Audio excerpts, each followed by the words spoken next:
안녕하십니까. 국민 여러분, 반갑습니다. 오늘은 지난번에 말씀드린 바와 같이 우리 정부의 경제 대책과 관련하여 말씀을 드리고자 합니다. 지난 10월 25일 김동연 부총리는 정부의 긴급 경제 대책을 발표했습니다. 그 내용을 보면 한시적으로 6개월 동안 유류세를 15% 인하하는 조치와 약 5만 9천 명의 일자리를 마련하는 대책, 그리고 민간 프로젝트와 일반을 포함해서 약 8조 3천억을 투자하는 대책을 긴급 발표했습니다. 우리 정부의 이 긴급 경제 대책을 한번 살펴보겠습니다. 물론 언론을 통해서 많은 얘기들이 있었고 여러분들이 아는 사항이겠지만 구체적으로 한번 살펴보면요. 첫째, 일 경험 축적을 위해서 청년 일자리 지원 대책으로서 약 1만 8천 개 일자리를 마련하겠다.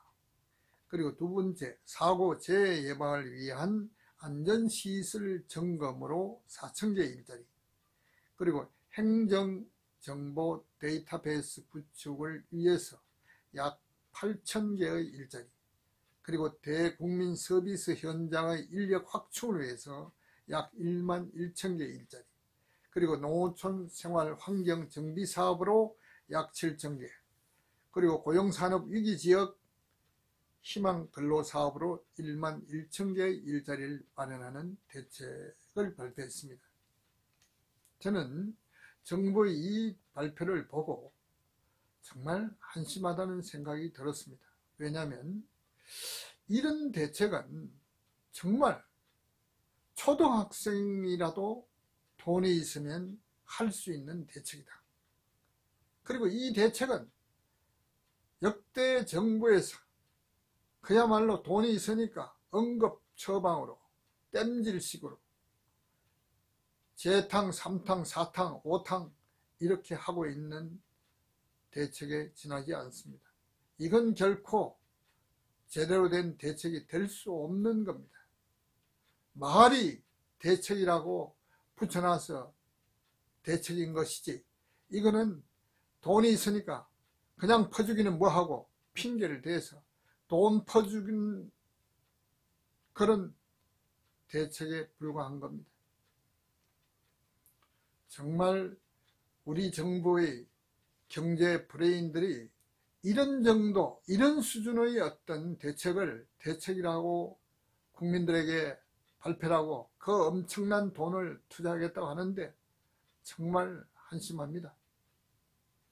저는 정부에게 이러한 대책을 계속 대책이라고 국민한테 밝게 게 아니라 정말 머리를 싸매고 이 난국을 개척하기 위해서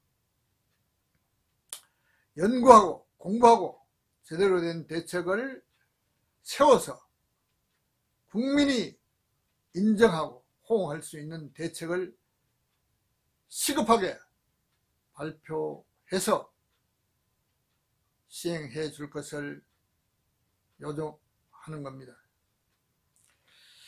제가 경험에 의하면 지난 2002년도에 건강기능식품법이라는 법이 생겼습니다.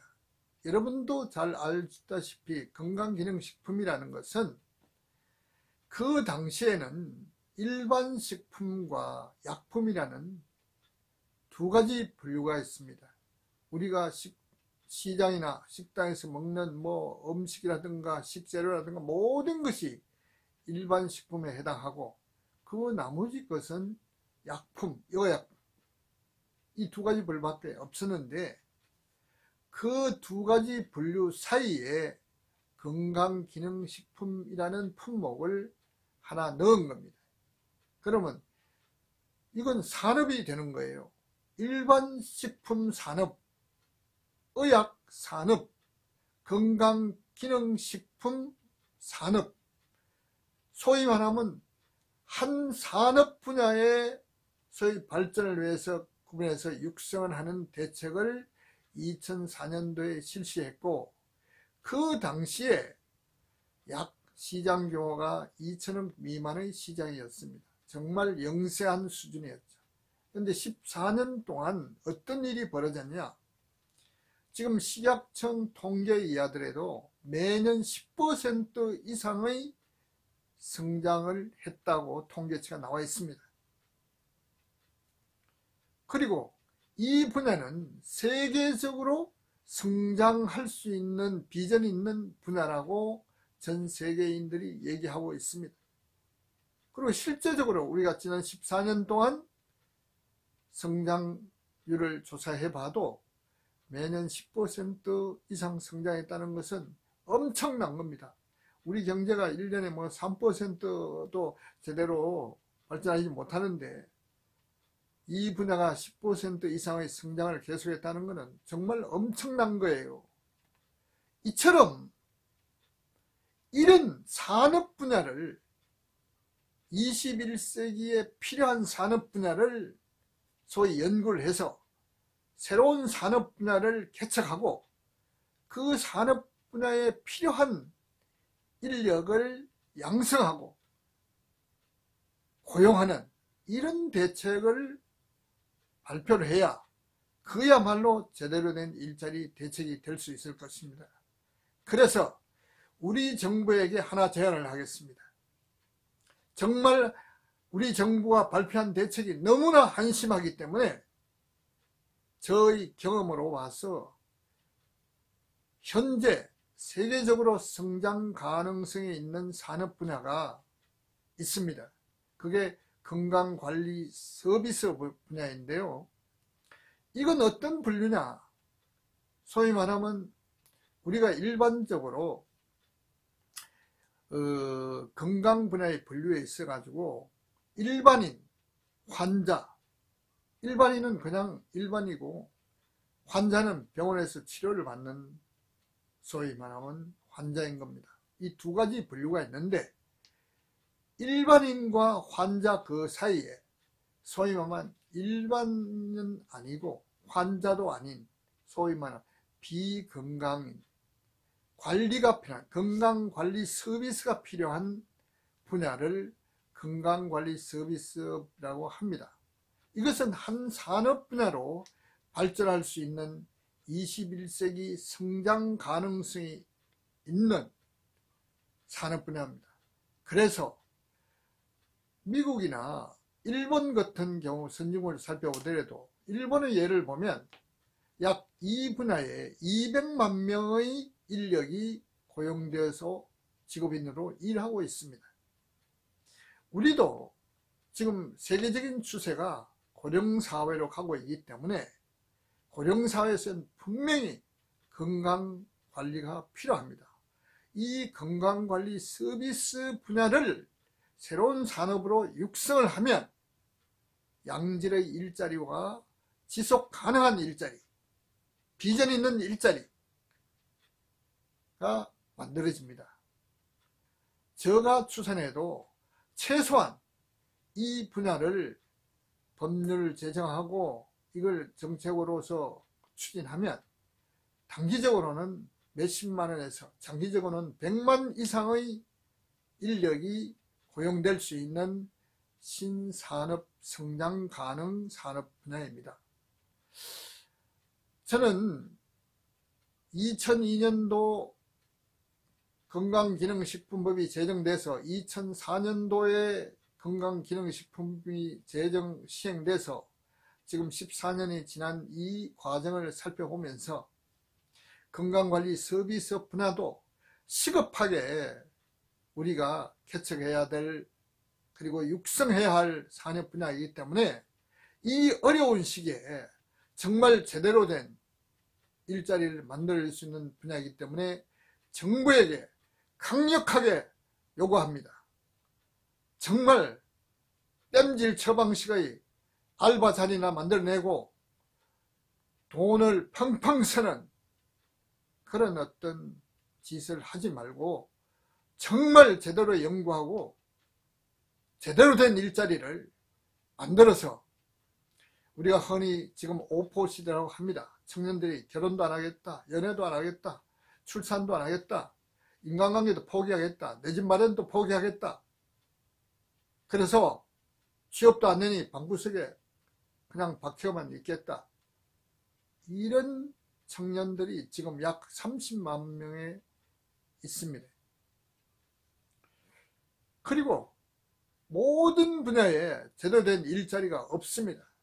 그래서 21세기는 앞으로 모든 생산이나 이런 분야는 기계가 대체되고 또 로봇가 대체되고 점점 일자리는 줄어집니다. 그래서 서비스 분야에, 제대로 된 서비스 분야의 산업을 육성시킴으로써 양질의 일자리가 만들어지고 산업을 육성하고 발전시킬 수 있는 겁니다. 정부 당국자 여러분께서 정말 머리 삼매고 고민해서 제대로 된 일자리 대책을 발표해 주시기를 거듭 부탁드립니다.